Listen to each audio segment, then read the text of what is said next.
જય શ્રી કૃષ્ણ. હેલો, કેમ છો બધા? મજામાં? આશા રાખું છું કે બધા મજામાં હશો.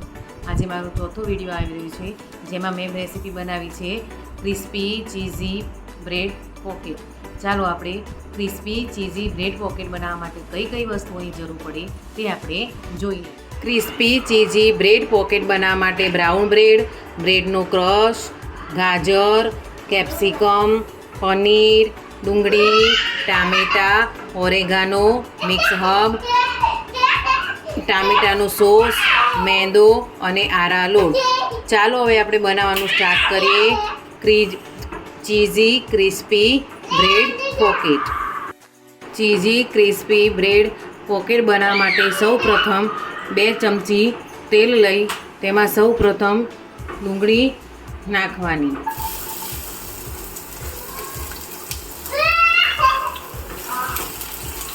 ડુંગળી સેજ ટ્રાન્સપરન્ટ થઈ જાય એટલે એમાં એડ કરીશું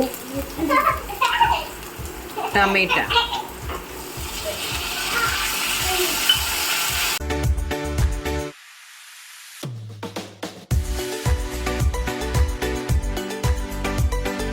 સ્વાદ પ્રમાણે મીઠું.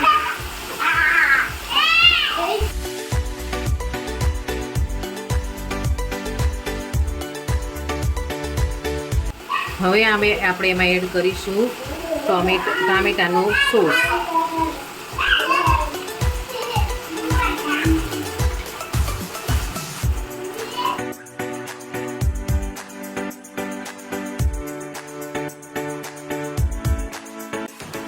ટામેટાં ગળી જાય ત્યાં સુધી એને કૂક કરીશું.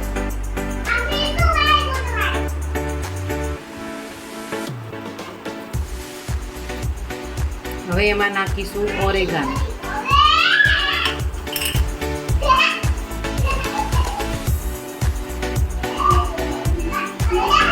અને એમાં નાખીશું મિક્સ હર્બ.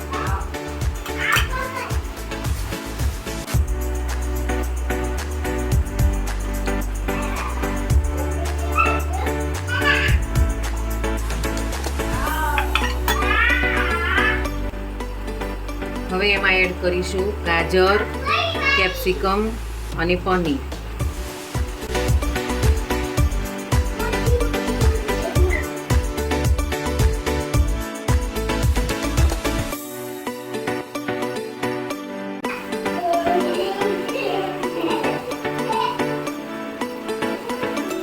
હવે એમાં એડ કરીશું ખાંડ.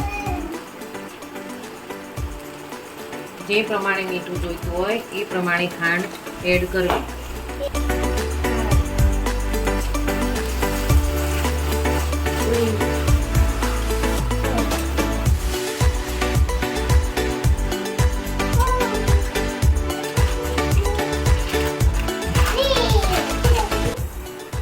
હવે એમાં એડ કરીશું ચડાર ચીઝ. આ ચીઝ તમને અમૂલ પાર્લરમાંથી મળી રહેશે. તમે જોઈ શકો છો કે પોકેટનું અંદરનું બેટર કમ્પ્લીટ તૈયાર થઈ ગયું છે. હવે મેદાની સ્લરી બનાવવા માટે મેંદો, આરા લોટ, સ્વાદ પ્રમાણે નમક. હવે એને પાણી નાખી બરોબર હલાવી લેવું કે જેથી એમાં ગઠ્ઠા ન પડે.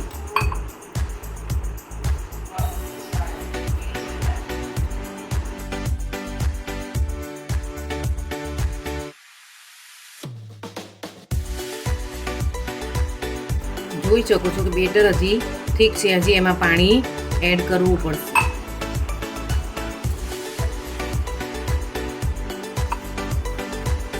જોઈ શકો છો કે હવે આપણું મેદાની સ્લરી તૈયાર થઈ ગઈ છે. હવે ચીઝી ક્રિસ્પી બ્રેડ પોકેટ બનાવવા માટે સૌપ્રથમ બ્રેડ લઈ તેને વેલણથી વણી લેવું.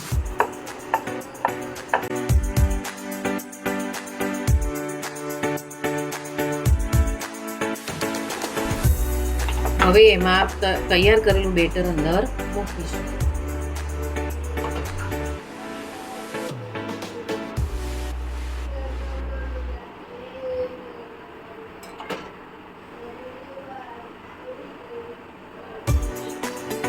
હવે આપણે જે સ્લરી બનાવી હતી તેને આજુબાજુ કિનારીએ લગાવી દઈશું કે જેથી પોકેટ ખુલી ન જાય.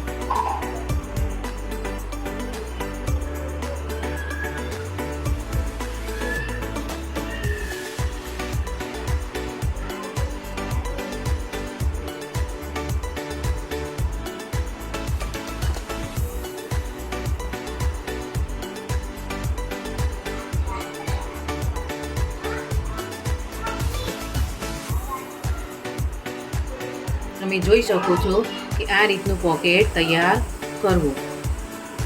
હવે એને સ્લરીમાં ડબોળી બ્રેડ સ્ક્રમમાં બરોબર કોટ કરી અને તેલ ગરમ કરીને તેને ફ્રાય કરવું. તેને તેલ ગરમ મૂકીને ફ્રાય કરી લઈએ.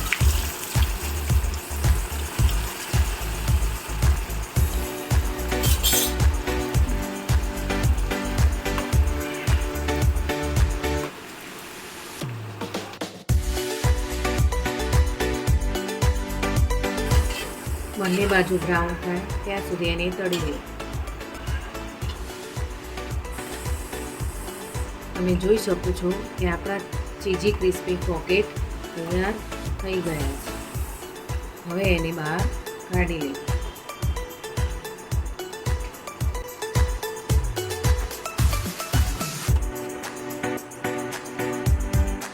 તેને સોસની સાથે સર્વ કરવું. તમને એક કાપીને બતાવું છું.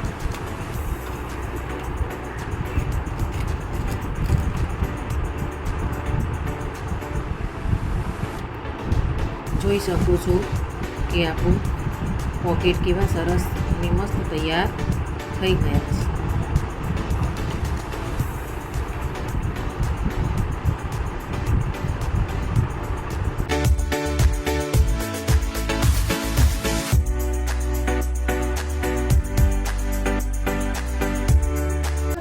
આજનો મારો video cheesy crispy bread pocket પસંદ આવી હોય રેસીપી તો એને લાઈક કરજો, સબસ્ક્રાઈબ કરજો અને શેર કરજો. જય શ્રી કૃષ્ણ.